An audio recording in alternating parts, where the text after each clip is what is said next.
स्वागत है आपका मेरे YouTube चैनल में। आज का टॉपिक है दुखों का निवारण भाग 2।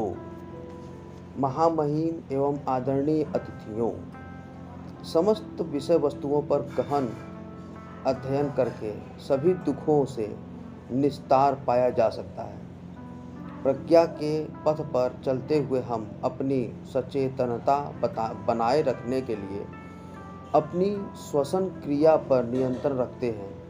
ध्यान साधना करके और ज्ञान प्राप्ति के लिए हम पंचशीलों का पालन करते हैं। ये पंचशील वे सिद्धांत हैं जिनसे हम शांति और आनंद का वर्धन कर सकते हैं। शील पालन से हमारी ध्यान साधना की शक्ति बढ़ती है और हम चित्त को अधिकाधिक ध्यानावस्था एवं सचेतावस्था में लाने में सक्षम होते हैं। सचेतनता से अपने चित्त और अपने पर्यावरण की सच्ची प्रकृति जानने की हमारी क्षमता का विकास होता है। इस ज्ञान के प्रकाश से प्रज्ञा विकसित होती है। ज्ञान होने पर ही हम प्रेम कर सकते हैं। जब हमें ज्ञान की उपलब्धि हो जाती है तो सभी दुखों से उबर सकते हैं।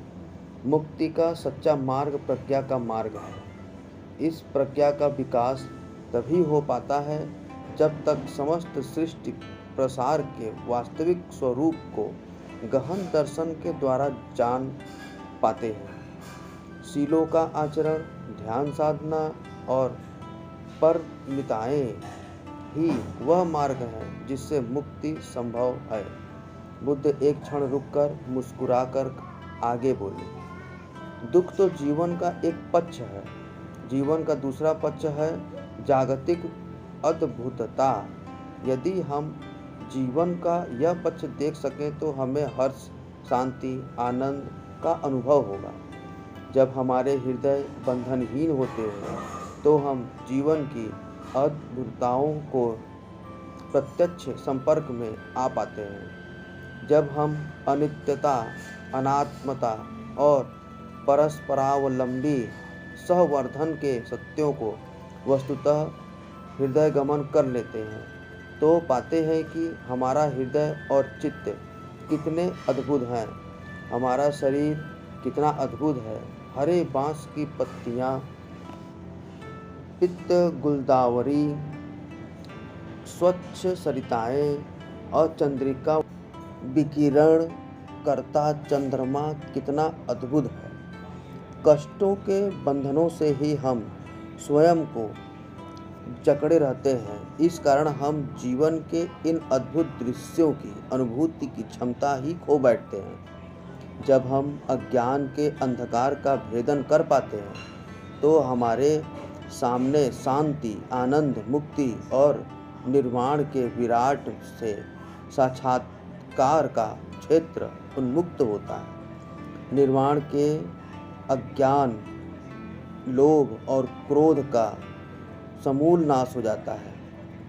माननीय अतिथियों, समय निकालकर कभी स्वच्छ झरने को अथवा अरुणोदय की प्रथम किरण को देखिए और विचारिए कि क्या आप शांति, आनंद और उन्मुक्तता का अनुभव कर सकते हैं।